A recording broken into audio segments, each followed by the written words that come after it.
they pass little ordinances that try to infringe upon the First Amendment, and it states clearly no law shall. And yet they're allowed to. How did we get to this? I don't want this turning political at all. This is not a political. This is about the buying and selling and the owning of our elected officials.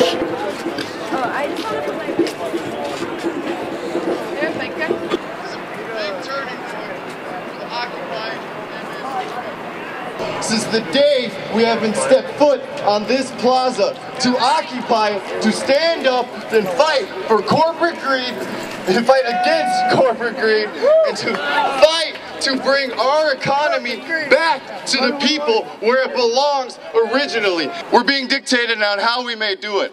The point of the Occupy movement is to set up a space and to have a public space at all times for all people to assemble peacefully, to create a town hall type ideal. The officials have said we can no longer occupy the plaza. We can no longer sleep on the plaza, so we are having a sleep in.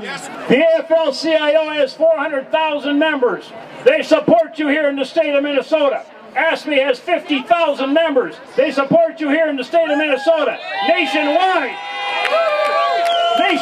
the AFL-CIO and ASME, millions of workers support the Occupy movement because we're here to take back democracy. Let's send a message to the politicians, not just here in Hennepin County, but around the state and around the world. If you count votes, you better figure out that 99 is more than 1. So get on the right side. So we are the 99%.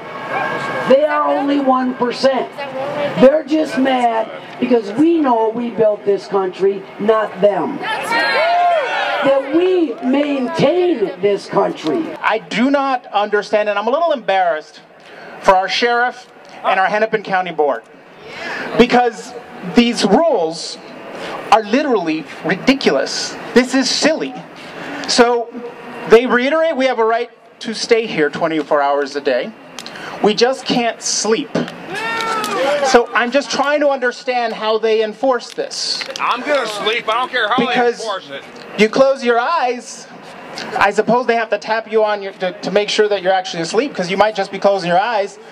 And then even if you're violating the rule, when they wake you up, you're no longer violating the rule. Sleep is the most peaceful thing I do all day. But what is not silly about this is that we cannot allow ourselves to be distracted, because the 1% would like nothing more than for us to shift the conversation away from what we have been doing, which is to define the problem of income inequality in this country, and have us focus on the sheriff tapping people to see if you're awake or not. The fact that there is a 1% is the problem. They may take their electricity, but they can't take our ideas. That's right. They may take our toilets, but they can't take our ideas.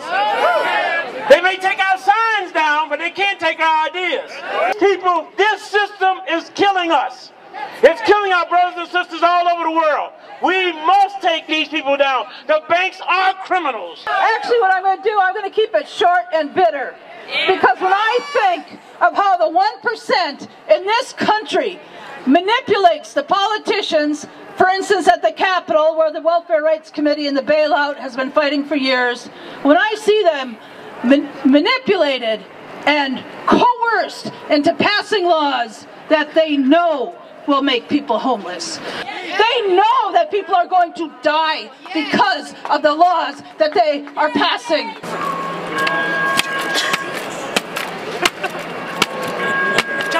And Mel has talked about the tremendous impact this movement has been making nationally. $4.5 billion taken out of the banks in October. Naomi Klein said the tar sand decision wouldn't have been made as favorably if it was without the Occupies.